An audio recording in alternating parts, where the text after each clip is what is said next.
massacre ever to hit Australia.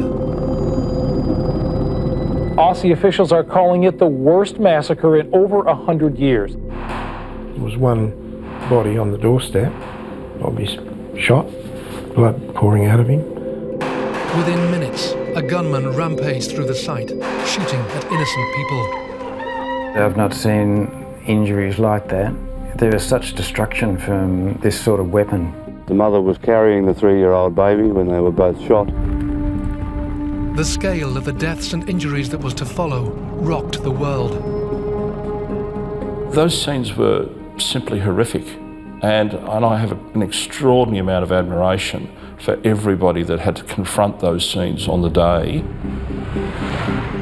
35 people were shot and killed, and 23 wounded.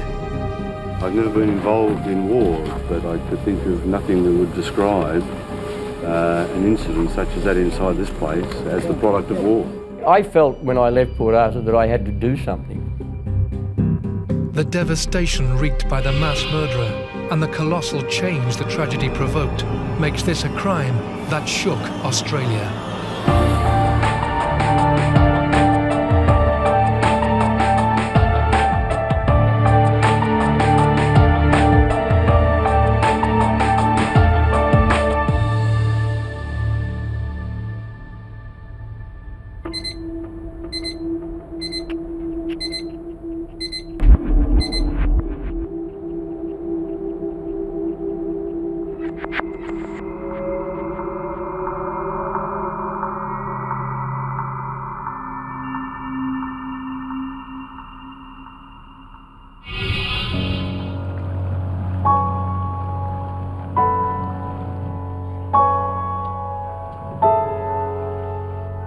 I was working.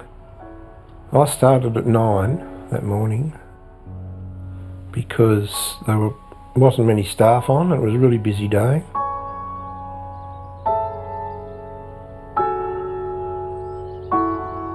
The picturesque tourist site of Port Arthur sits on the Tasman Peninsula, an integral part of Australian history, ever since the British convicts were first shipped there in the 18th century. Back in those days, the equivalent of Guantanamo Bay. It was a military reserve. You weren't allowed on the peninsula unless you had business there. It was run by the soldiers and Governor Arthur. The historic site is relatively beautiful in the sense that much of it still survives. Some of it's been restored. So it has that interesting combinations of trees and plants that you would find in the United Kingdom that of course are not native in Tasmania. Port Arthur is always on the list of places to go with anybody that visits us.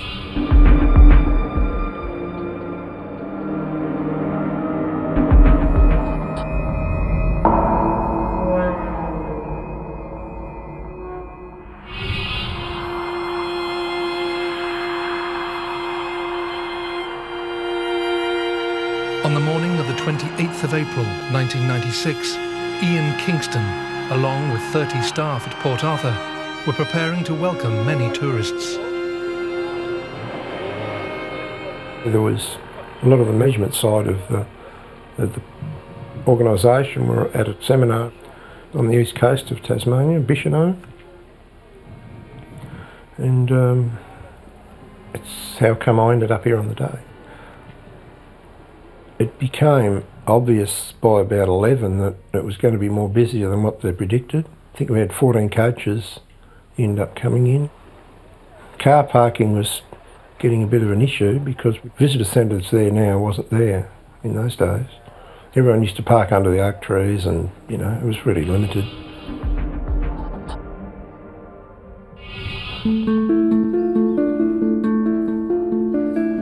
One of the tourists visiting the site that day was Peter Crosswell. At the time I was the state manager of an organisation called Camp Quality. It was a support program for kids with cancer and their families. Peter's role that day was to look after other people visiting from the organisation. They chose a day out at Port Arthur. We had one team at that particular time that had developed the program. That were based in Sydney, and they actually come over to Tasmania to do their first tour here. And it so happened that that weekend they'd been here a week, going around the primary schools, and they wanted to go down to Port Arthur. So I took them down there for the day. Just 3 kilometres up the road from the tourist site, a local man, Martin Bryant, arrived at Seascape, a popular guest house run by David and Sally Martin.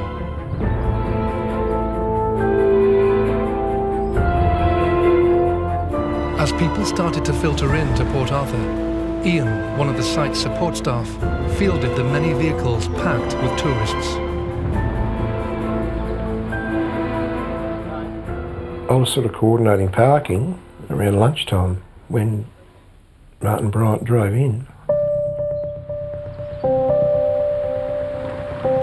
Martin Bryant was a 28-year-old man from Newtown, Hobart. Like all the other tourists that day, Ian Kingston believed he was there to have a look around. Didn't recognise him. He'd been around in the area when he was a kid, growing up, and he was entirely different to what he used to be. Like, he'd grown up and matured. When he drove in on the day, he wanted to park down near the jetty, and I pointed out to him that he couldn't do that because there was already about 8 coaches there. So he said, "Oh, can I park in front of the information centre?" And I said, "Well, it's better if you park along under the trees, under the oak trees." He wanted to get on the 1:30 ferry. And I said, "Well, you'll have to get a boarding pass from the information centre." He tried to get on the boat, couldn't get on. So he got back in the car and went and parked down in amongst all the coaches where we didn't want him to park anyway. I watched him do that. He sat there for half a minute. He got out of his car. On the back seat of his car he had like a golf bag type of thing, a big bag. I saw that as he drove in.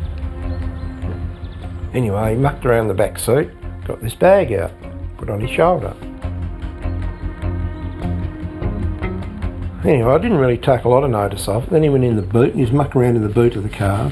That took him a couple of minutes, fiddling with there, doing whatever he had to do. Then he walked up to the cafe. The Broad Arrow Cafe was situated just up from the car park and the water's edge, across from the main penitentiary ruins. He went in the front door and he was probably in there for a few minutes, might have been 10, 15, something. As Ian continued to help other tourists, Bryant ate his meal on the deck and then went back inside. What was to happen next would change Australia forever. And all of a sudden, I hear this bang, bang, bang.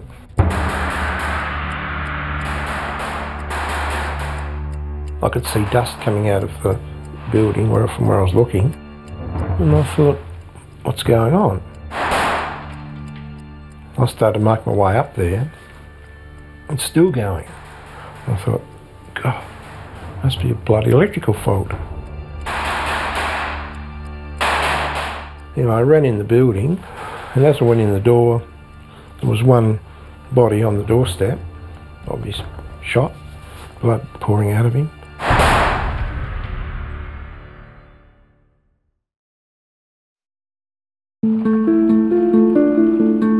Tasmania's main tourist attraction, Port Arthur, is under siege. Ian Kingston, one of the staff members, has been helping tourists throughout the morning as the site gets busier. After hearing loud noises from the cafe, he rushes to investigate and could never have prepared for what he was confronted with. I got inside the building and there's Bryant standing with his gun, and beside him over a bit he had his big bag that he had on his back, and I could see in the bag that there was other gun of some description. Ian faced an unprecedented situation. Martin Bryant had opened fire with a semi-automatic weapon in the busy cafe, giving the innocent customers and staff little time to react. Peter Crosswell was also there with his party. You can't comprehend. You're sitting on this beautiful April day. It's quite cool, sitting down for a cup of coffee, and then somebody starts coming and shooting people. It doesn't make sense.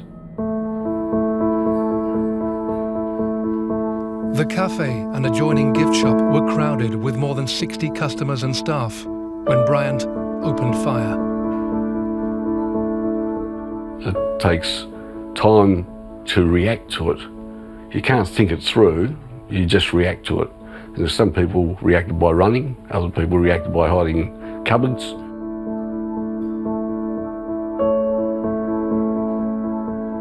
As the cold-blooded killer indiscriminately shot at anyone in his path, Peter made the split-second decision to try to shield his colleagues from the gunfire. I reacted in a different way. It's not a weakness, not strength. It's just the way you react, given that. And a lot of the people that were killed were older people. They didn't have the reaction time, and they were virtually shot where they were sat. As Peter took cover and the gunman continued his rampage, Ian Kingston witnessed the horror from the doorway. There was a person to the left of me. They went to move, and he turned around and shot the guy. And then while I was there, this chap behind him, he got up and moved his chair, and he turned around and shot 2 more people then. While he had his back to me, I got out.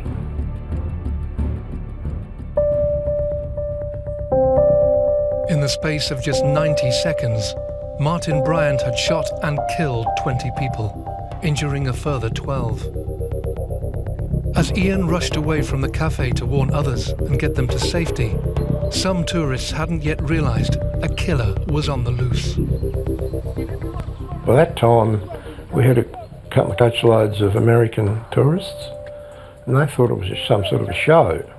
And they were all flocking from out on the oval and all around the whole site to see what was going on. And like I was sort of didn't know what to do. With no signs of relenting, Bryant continued shooting in the cafe and gift shop.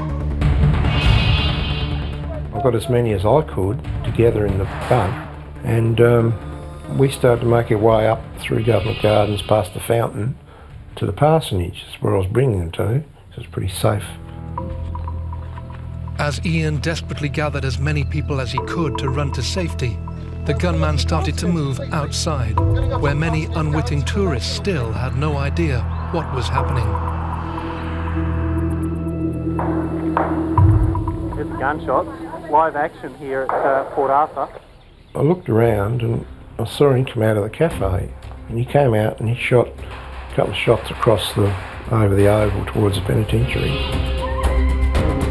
Tourists and staff tried to take cover as the cold-blooded killer headed back towards the car park. In just seconds, he took aim at people as they ran for their lives or hid for safety on the parked vehicles. Nobody was spared.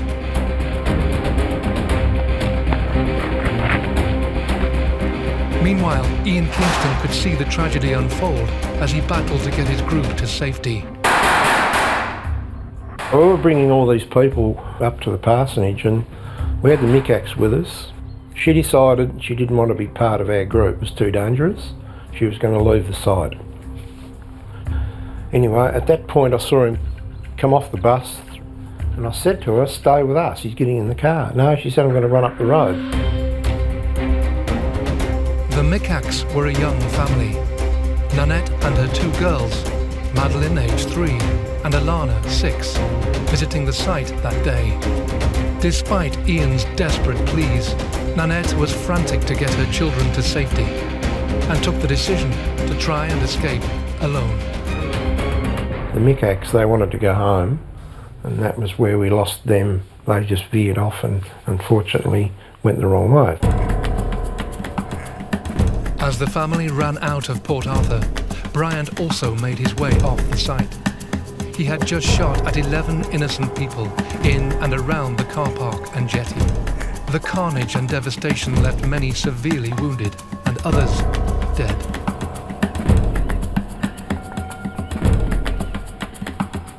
Got in the car, drove out, headed up out of the site. At the top of the site there used to be the toll booth was there when everyone paid their money. He's about halfway up and he started shooting. I thought, oh, he's probably shot the kids and all that. Ian feared for the safety of the Micmacs. Having made the decision to leave at the same time as Bryant, they were right in his path. The gunman drove up to the family, just a few hundred meters from the exit, and stopped beside them, shooting the mother dead, before turning the gun on Madeline and Alana.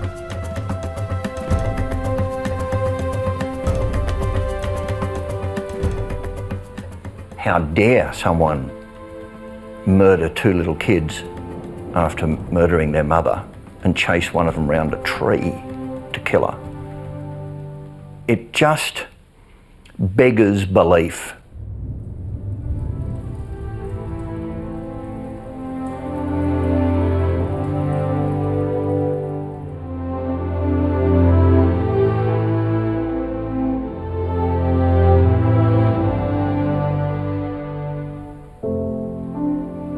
The enormity of the massacre was now unparalleled. A lone killer had started a callous rampage with apparently no motive. Now more than 20 people lay dead and over a dozen wounded.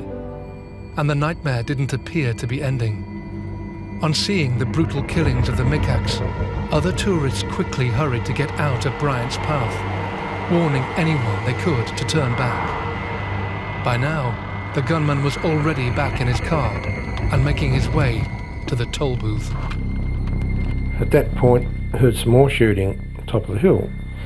I rang the toll booth. Aileen was in there, and I told her, lay on the floor. She said, all the money, we're counting the money. So, and I said, don't worry about the bloody money, just get down because he's coming back.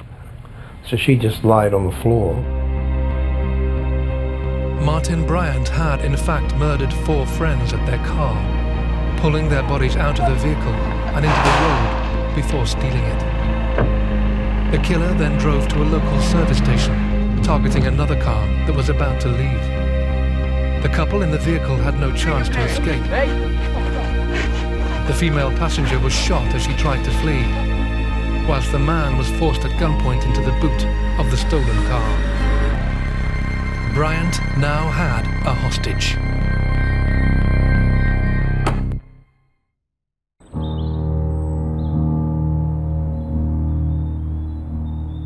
An unprecedented tragedy has happened at Port Arthur in Tasmania. A lone gunman has opened fire at the popular tourist attraction, shooting innocent visitors and staff. Dozens lie dead and severely injured as the killer continues his rampage out of the site and along the road at a service station. What happened was that after Bryant left and continued his shooting rampage up the road, you could still hear the gunshots. And the gunfire could be heard across the site as Ian rushed to get his group away from the danger.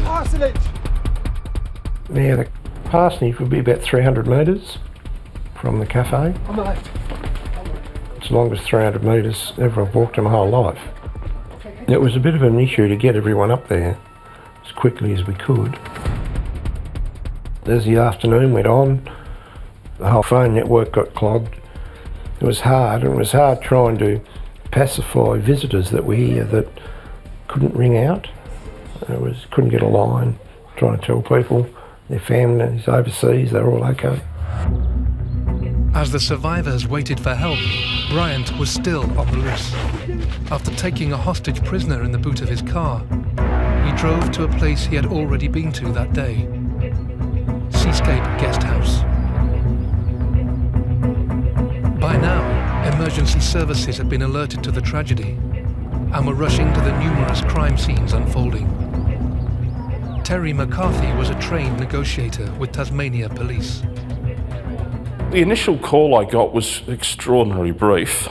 It said something along the lines of 20 dead at Port Arthur, get here now.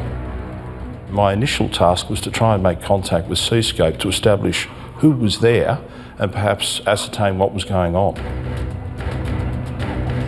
Whilst officers were getting into position, News of the horror was filtering through to forensic psychiatrist Ian Sale. I heard vaguely this news flash about shootings. At least 200 police have surrounded Port Arthur. All roads in have been blocked. I thought, my heavens, this is happening here. I knew because I'd done occasional call-outs with the police negotiator squad. I got a telephone call from a police officer I know to ask if I could come in and lend a hand. Information was now trickling through to Terry and Ian about the enormity of the killer's rampage. At this point, they had no idea of what to expect from this gunman. He had already callously murdered dozens of people and showed no signs of stopping.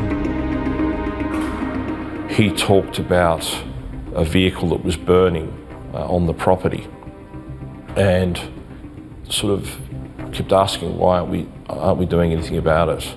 And it was like he'd set that fire to force police to come in to investigate what was going on. And of course, he'd set himself up to ambush those police officers should they go in there. With a burning vehicle in front of the building,